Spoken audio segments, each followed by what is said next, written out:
देखिए, आज हम बात करते हैं डेंगू फीवर के बारे में। ये किस वक्त पर होता है और किस वजह से डेंगू होता है, इसमें हमें क्या क्या परेशानियां होती हैं। अगर हमें डेंगू हुआ है तो हमें क्या करना चाहिए, किस तरीके की दवाई लेनी चाहिए या क्या परहेज इसमें करना चाहिए, और किस तरीके से पता लगा सकते हैं कि जो हमें बुखार है ये डेंगू है या टाइफाइड है या मलेरिया है, या अगर अभी तक हमें कोई परेशानी नहीं हुई है और लोगों में बहुत तेजी से डेंगू फैल रहा है तो हम किस तरह से इस बुखार से बच सकते हैं, किन सावधानियों को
एक हफ्ते कम अगर प्लेटलेट हो जाए तो हमें प्लेटलेट चलाने की ज़रूरत भी पड़ती है।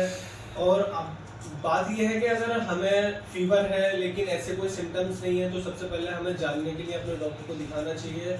और अगर हमें डेंगू है, डॉक्टर के दिखाने के बाद वो एडवाइस करते हैं कि ये डेंगू है, वो बताते हैं कि डायग्नोज करते हैं कि ये डेंगू है, तो हमें अपनी डाइट में पानी की तादाद ज़्यादा कर लेनी चाहिए, क्योंकि सबसे ज़्यादा जो अच्छा इलाज माना जाता है डेंगू का वो पानी माना जाता है।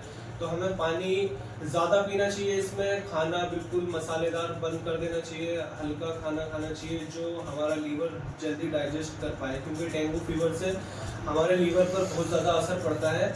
और पिछले लास्ट ईयर जो डेंगू हुआ था इसमें काफ़ी ज़्यादा केसेस में हमने ये भी देखा था कि लोगों के लीवर फेल तक हो गए थे और कुछ हेमरेज के केसेस भी इसमें आए थे। तो हमें सबसे ज़्यादा अपने सेहत पर ख्याल रखना चाहिए, सेहत पर ध्यान देना चाहिए।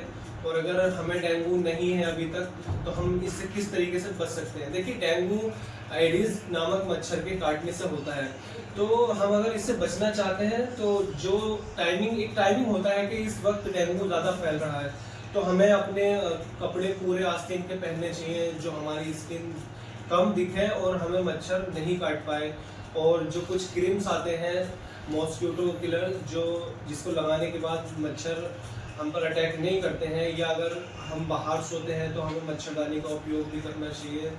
तो इन सारी चीज़ों की देखभाल हमें रखनी चाहिए, क्योंकि डेंगू एक बहुत खतरनाक बीमारी है जिसमें बहुत से लोग अपनी जान गंवा देते हैं। जब हम डेंगू की रिपोर्ट कराते हैं तो उसमें 3 तरीके की रिपोर्ट हम देखते हैं, NS1 डेंगू और IgM डेंगू, IgG डेंगू। ये तीनों जो हमारा रिकवर टाइम है डेंगू का 7 दिन का, तो ये 3 हमारे इन 7 दिनों में पॉजिटिव दिखते हैं या निगेटिव दिखते हैं। वो हमारे डॉक्टर हमें क्या दवाई लेनी है वो एडवाइस करते हैं। इसका सिम्टोमेटिक ट्रीटमेंट ही चलता है।